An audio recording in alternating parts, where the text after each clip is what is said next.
नमस्कार, आपका मेरे चैनल में स्वागत है। आज मैं आपको ब्राह्मण परिवार की एक छोटी सी बेटी की कहानी सुनाने जा रही हूँ। एक छोटे से कस्बे में एक ब्राह्मण परिवार रहता था, जिसमें एक छोटी बच्ची थी। वह बहुत मासूम थी। उसका नाम काव्या था। उस छोटी सी बच्ची को गलत सही का फर्क नहीं पता था। बस उसे ये पता था कि अगर गलत करते वक्त उसे किसी ने नहीं देखा तो वह काम गलत नहीं है। काव्या की मासूम बुद्धि वह सारे काम जिसे कोई नहीं देखता वह सही मानती थी। काव्या ब्राह्मण परिवार में जन्म लेने के कारण बचपन से ही धर्म कर्म में आगे थी। एक बार जब वह 6 साल की थी तब उसने अपनी मां से व्रत रखने को कहा। उसके परिवार में सभी लोग पूजा पाठ और व्रत रखा करते थे, इसलिए काव्या का भी मन हुआ कि मैं भी व्रत रखूं। जब यह बात काव्या ने अपनी मां से कही तो मां ने कहा, काव्या अभी तुम बहुत छोटी हो, अभी तुम्हें व्रत नहीं रखना चाहिए। लेकिन काव्या अपनी मां से कहने लगी, नहीं मां, सब लोग व्रत रखते हैं, सब पूजा पाठ करते हैं, मुझे भी व्रत रखना है। काव्या की मां ने काव्या को बहुत समझाया कि बेटी अभी तुम बहुत छोटी हो और छोटे बच्चे तो भगवान का ही स्वरूप होते हैं और इसलिए उन्हें कोई भी व्रत करने की जरूरत नहीं है। भगवान रोज उनके सपनों में आते हैं और उन्हें प्यार करते हैं। काव्या की मां ने जब काव्या से मना कर दिया तो वह बहुत ही उदास हो गई और वह दुखी रहने लगी और काव्या रोने लगी। तब उसकी मां ने हार मानकर कलेजे पर पत्थर रखकर कहा, ठीक है काव्या, तुम व्रत रख लो। काव्या ने व्रत रखना शुरू किया। काव्या की मां बीच बीच में कहती, काव्या बेटा कुछ खा लो। लेकिन काव्या ने कुछ नहीं खाया क्योंकि वह हर हाल में अपना व्रत पूरा करना चाहती थी। देखते ही देखते सारा दिन बीत गया और काव्या ने अपना व्रत पूरा कर लिया। काव्या ने अगली बार फिर व्रत रखने की जिद की।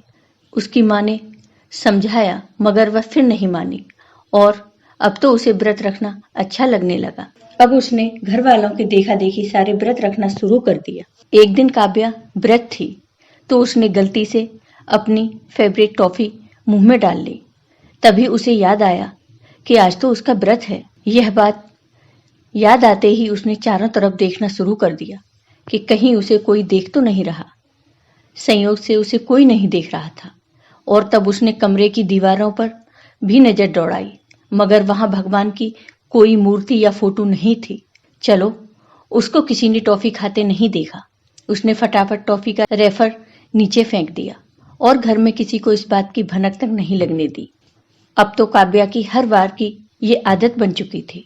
जब भी वह व्रत में गलती से टॉफी या चॉकलेट मुंह में डाल लेती और उसे याद आता कि उसका तो आज व्रत है, तब वह फटाफट से अपने चारों तरफ नजर दौड़ाती और कहीं उसे कोई देख तो नहीं रहा और फिर तुरंत रेफर को नीचे फेंककर ये मान लेती कि उसका व्रत नहीं टूटा क्योंकि किसी ने उसे टॉफी खाते नहीं देखा। हालांकि वह जानकर कभी ऐसी गलतियां नहीं करती थी मगर ऐसी गलतियां अक्सर उससे हो जाया करती थीं। एक दिन जब वह स्कूल जा रही थी तब उसने अपनी मां से कुछ खाने की वस्तुएं मांगी। मां ने पैसा न होने की बात कहकर उसे बाद में लाने का प्रॉमिस किया। घर आने के बाद रात को जब वह सो रही थी तब उसके सपने में साक्षात भगवान प्रकट हुए और उसे उसकी मनपसंद खाने की वस्तुएं देने लगे। तभी अचानक उसकी आंख खुल गई और उसने अपने तकिए के बगल में उन सारी वस्तुओं को पड़ा देखा। काव्या बहुत खुश हुई और इस बात को किसी को नहीं बताया। चुपचाप सारी टॉफियां खा ली और वह सो गई। धीरे धीरे यह घटना उसके साथ कई बार हुई। उसकी जब भी कोई भी इच्छा होती तो भगवान सपने में आकर उसे पूरी कर देते। मगर नन्ही सी काव्या यह देखकर जरा भी अचंभित नहीं होती क्योंकि काव्या को लगता था कि ऐसा तो सबके साथ होता है। भगवान सबको उसकी मनचाही चीजें देते हैं। धीरे धीरे समय गुजरा और काव्या अब बड़ी हो चुकी थी। अब वह अपनी पुरानी गलतियों को नहीं दोहराती। वह सुबह उठकर सबसे पहले करीब 2 घंटे तक पूजा करती और उसके बाद घर के सभी लोगों में प्रसाद बांटती और तब स्कूल जाती। बस इतना ही नहीं, वह व्रत के सभी नियमों का पालन करते हुए अपने व्रत को काफी अच्छे ढंग से निभाती। वह ऐसी कोई गलती नहीं करती जिससे उसका व्रत खंडित हो। काव्या के ऐसे आचरण को देखकर घर के सभी लोग बहुत प्रसन्न रहते थे। कॉलेज के सीनियर छात्र छात्राओं के विदाई समारोह की तैयारियां चल रही थीं।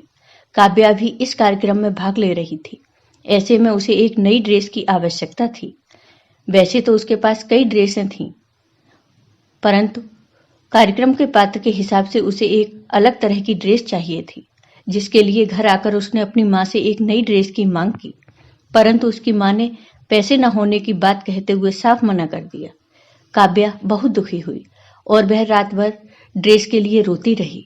तभी उसे याद आया कि बचपन में वह जो चाहती, भगवान की कृपा से उसे वह सब कुछ मिल जाया करता था। तो क्यों ना भगवान से अपनी इच्छाओं को कहा जाए। काव्या ने तुरंत हाथ जोड़कर भगवान से अपने लिए उसी खास ड्रेस की मांग की, जिसके लिए वह अपनी माँ से कह चुकी थी। और फिर वह सो गई। सुबह उठकर उसने बड़ी उम्मीद के साथ तकिए के बगल में देखा, परंतु वहां कुछ भी नहीं था। धीरे धीरे काव्या ने इस प्रक्रिया को कई बार दोहराया, परंतु उसके हाथ कुछ भी नहीं लगा। वह बहुत दुखी हुई। वह यही सोचने लगी कि बचपन में मैं एक भी व्रत ठीक ढंग से नहीं रखती थी, परंतु तब मैं जो भी भगवान से मांगती वह भगवान पूरा करते। लेकिन आज मैं सारे नियमों का पालन करती हूँ, कठोर से कठोर तप करती हूँ, मगर फिर भी भगवान मेरी मदद नहीं करते। ऐसा क्यों? वह काफी दुखी थी। मायूसी उसके चेहरे पर साफ दिख रही थी। मन में उठे ढेर सारे सवालों का जवाब ढूंढते ढूंढते जाने कब उसे नींद आ गई। जब वह सो रही थी तब सपने में एक बार फिर से भगवान ने उसे दर्शन दिए। भगवान ने काव्या को बताया, तुम आज उस नन्ही काव्या से बिल्कुल अलग हो। वह एक भी व्रत ठीक ढंग से नहीं किया करती थी, वहीं तुम व्रत के सारे नियमों का पालन करती हो एवं कठोर से कठोर तप भी करती हो। निश्चित रूप से तुम मेरी एक सच्ची भक्त हो, परंतु इन सब के बीच एक चीज जो उस नन्ही काव्या में थी, वह तुम में कहीं खो गई। वह है सरलता।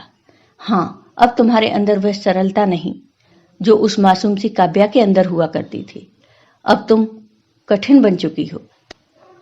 तुम्हारे मन में अब वह सरलता नहीं रही जो कभी काव्या में हुआ करती थी। इतना कहते ही भगवान अंतर्ध्यान हो गए और काव्या की आंख खुल गई। लोग ईश्वर की कृपा प्राप्त करने के लिए कठोर से कठोर तप किया करते हैं। महीने में कई कई दिन तक व्रत रखा करते हैं। कुछ तो निर्जला व्रत रखा करते हैं और ऐसा करके वो यह मान लेते हैं, मैंने भगवान को प्राप्त करने की सभी महानतम कोशिश की है। जहां मैं की भावना आ गई, वहां अहंकार ने जन्म लिया और हमारी सरलता कहीं खो गई। हम जितने सरल होंगे, हमें प्रभु उतनी ही आसानी से प्राप्त होंगे। आपको ये वीडियो पसंद आया हो तो लाइक कीजिए, शेयर कीजिए और मेरे चैनल को सब्सक्राइब कीजिए। साथ ही बेल आइकन पर क्लिक जरूर कीजिए, जिससे हमारे वीडियो के नोटिफिकेशन आपको मिलते रहे। धन्यवाद।